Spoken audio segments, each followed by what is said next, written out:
Comincia male l'avventura nei playoff dell'Acragas Volley. Ieri sera, in gara 1 delle semifinali per la promozione in B1, le ragazze di Tani Finzi Russo hanno ceduto al Caserta al tie break, dopo oltre 2 ore di gara.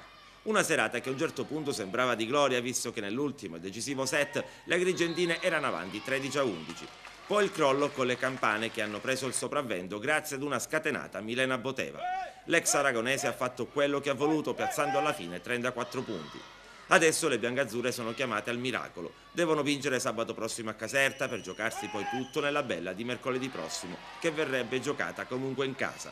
Nulla ancora è perduto, ma bisognerà superarsi in un ambiente già di per sé ostico. Milena Boteva, vecchia conoscenza dei parquet agrigentini, forse come giocatrice forse è nata proprio nei nostri parquet. Milena, una gara questa molto combattuta, alla fine sul filo di lana l'avete conquistata, ma è stata dura.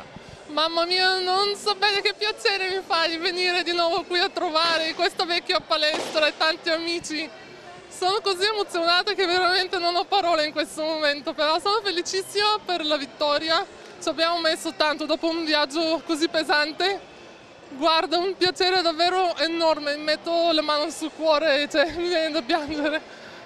La prima dei playoff non è stata una gara fortunata, sul filo di lana la formazione ospite ha avuto la meglio.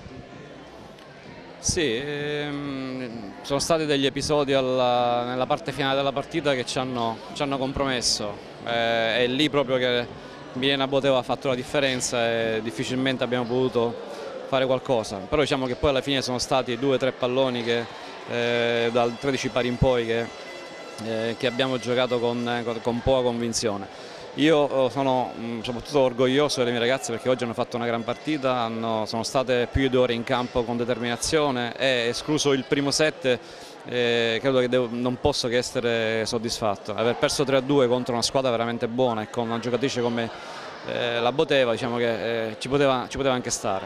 Adesso la prossima partita, sabato ci giochiamo tutto, dobbiamo capovolgere il pronostico fuori casa e quindi cercheremo di farcela.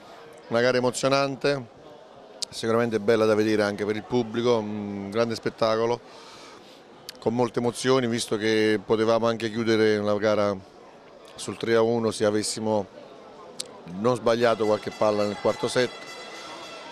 Il quinto set sembrava chiuso sull'8-3, invece le agrigentine ci hanno messo l'anima in campo e bella partita, niente da dire, cioè, emozionante, fortunatamente per noi portiamo a casa questo vantaggio che secondo me è importante ma non conta nulla, perché dovremo giocare un'altra battaglia sabato